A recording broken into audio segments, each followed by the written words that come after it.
December నెల 2024 సంవత్సరంలో జరిగేటటువంటి ఈ యొక్క శుభ కార్యాలకి శుభ ముహూర్తాలు పండగలు ఇవన్నీ కూడా మనం ఈ వీడియోలో తెలుసుకుందాం.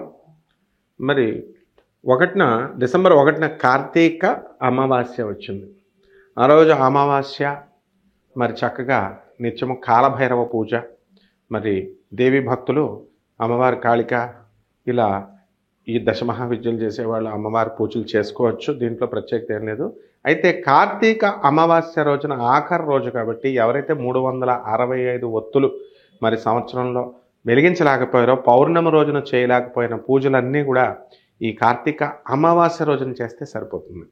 అలాగే ఈ యొక్క దీపదానము, వస్త్రదానము, తర్వాత ఉసిరికాయ దానము, ఉసిరికాయ పూజలు, ఇలాంటి ఉసిరికాయ మీద దీపాలు పెట్టడాలు, ఇలాంటివి కార్తీక మాసంలో స్నానాలు, జపాలు ఇవన్నీ ఏమైతే చేస్తామో అవన్నీ మర్చిపోయినటువంటివన్నీ కూడా ఇక్కడ మనము కార్తీక మాసం అమావాస్య రోజున చేస్తే కార్తీక మాసం మొత్తం చేసినటువంటి ఫలితం మనకు వస్తుంది. ఇక రెండవది వచ్చేసరికి మనకు ఆ మర్నాడు నుంచి మార్గశీర్ష మాసం.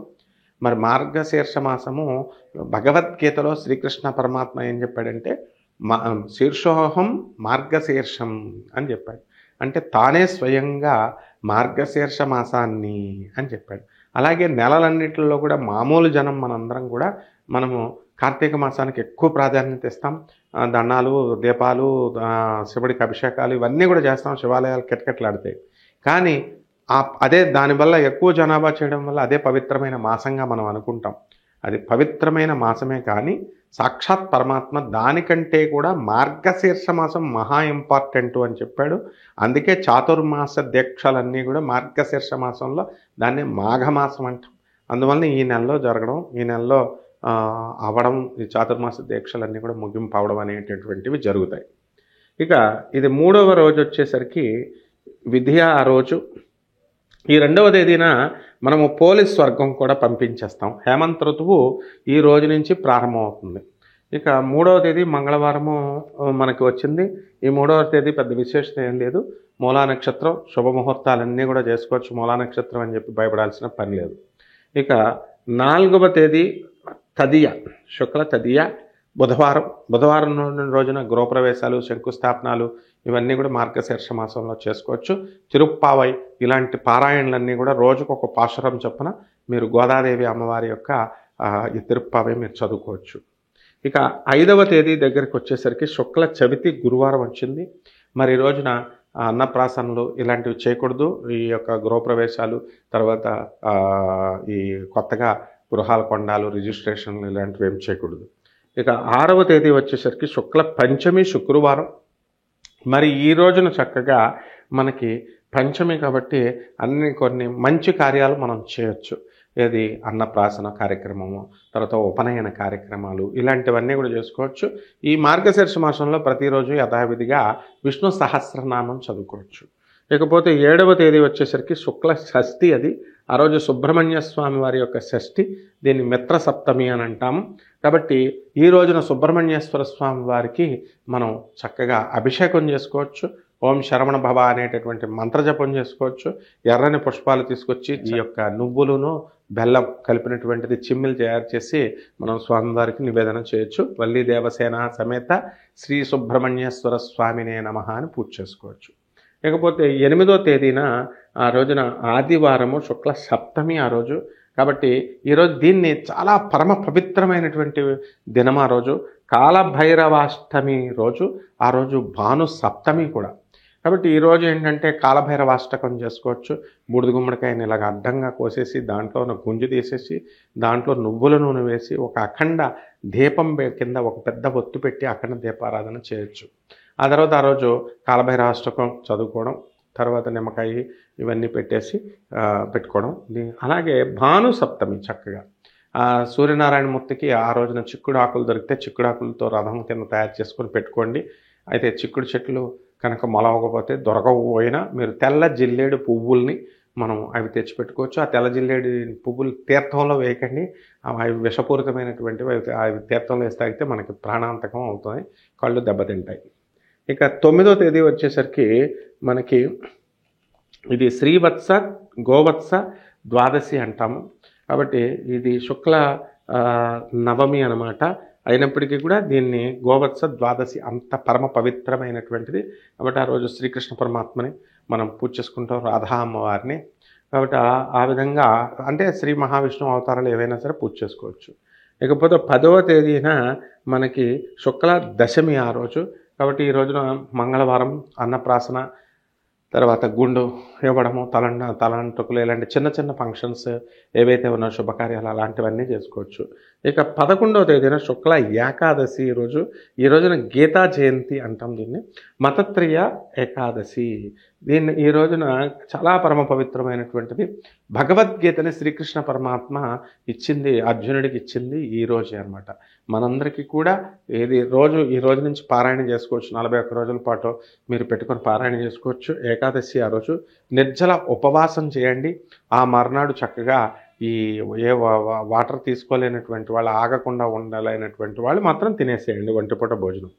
ఇక 12వ తేదీ శుక్ల ద్వాదశి ఆ రోజు గురువారం.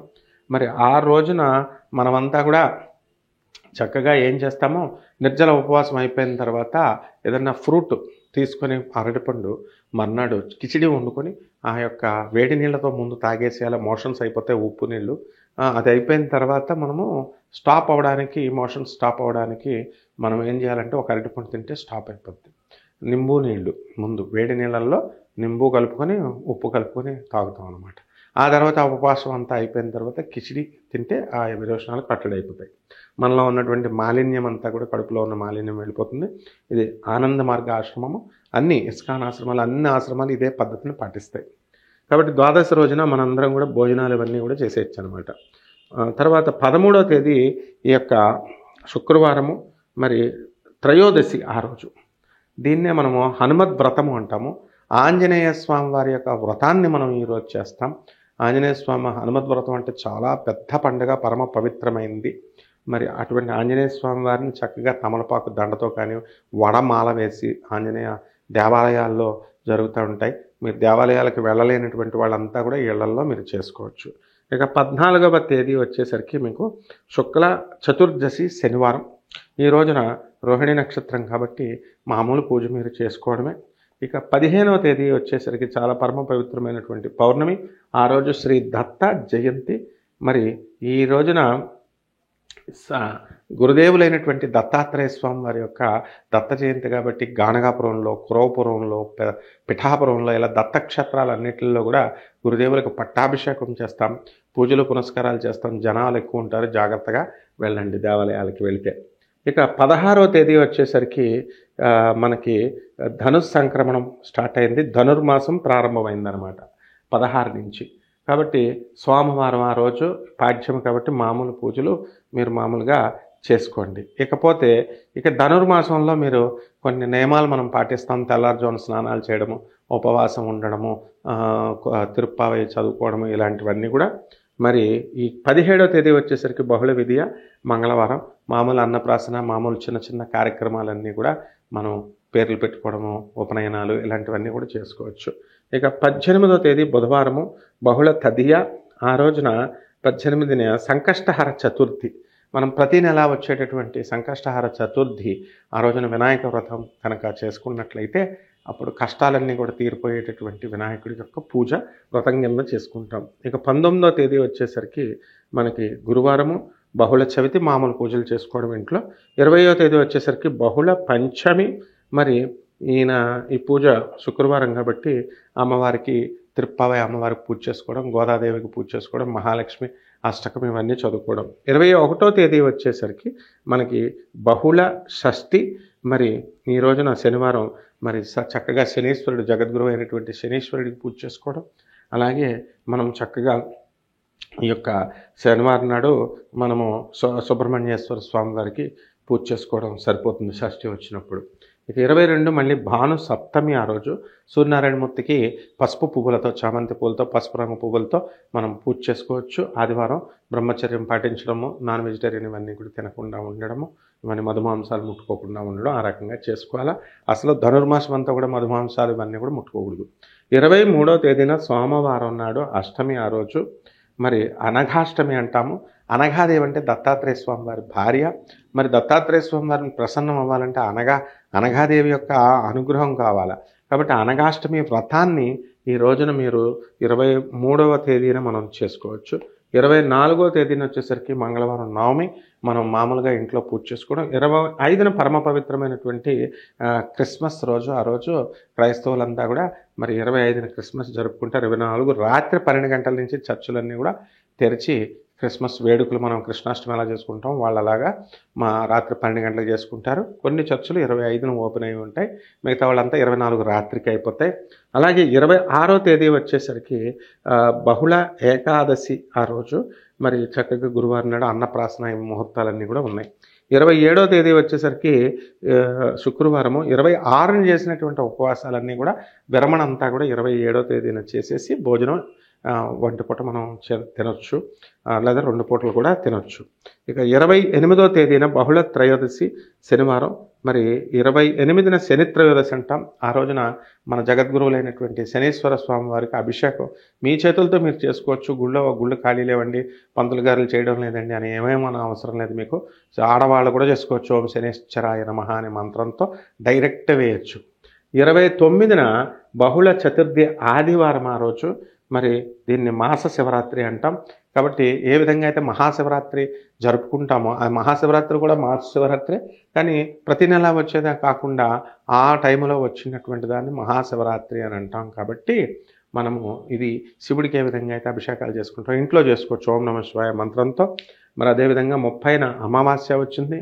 మరి సోమవారం రోజున బ్రహ్మాండంగా మీరు అమావాస్య దేవి పూజలు చేసుకునే వాళ్ళంతా కూడా, దశమహావిద్యల పూజలు చేసుకునే వాళ్ళంతా కూడా పూజ చేసుకోవచ్చు. అలాగే 31వ తేదీ నుంచి పుష్యమాసం ప్రారంభమైపోయింది. శుక్ల పాడ్యమి అనమాట. ఆ రోజు చక్కగా ఏ శుభకార్యాలు కూడా మనం ఏం చేయము. ఆ రోజు 30ని కానీ 31ని కానీ అమావాస్య రోజున కానీ పాడ్యం రోజున పందైనా కదలదంటారు. కాబట్టి ఇంట్లో మామూలుగా పూజలు చేసుకోండి. ఈ విధంగా ఈ డిసెంబర్ ఆఖరి నెలకి మనకి 2024వ సంవత్సరంలో జరిగేటటువంటి శుభకార్యాలన్నీ కూడా శుభముహూర్తాలన్నీ చెప్పాను. మళ్ళీ నూతన సంవత్సరంలో మనం కలుసుకుందాం. హ్యాపీ న్యూ ఇయర్ 2025 అందరికీ కూడా అడ్వాన్స్గా శుభమస్తు.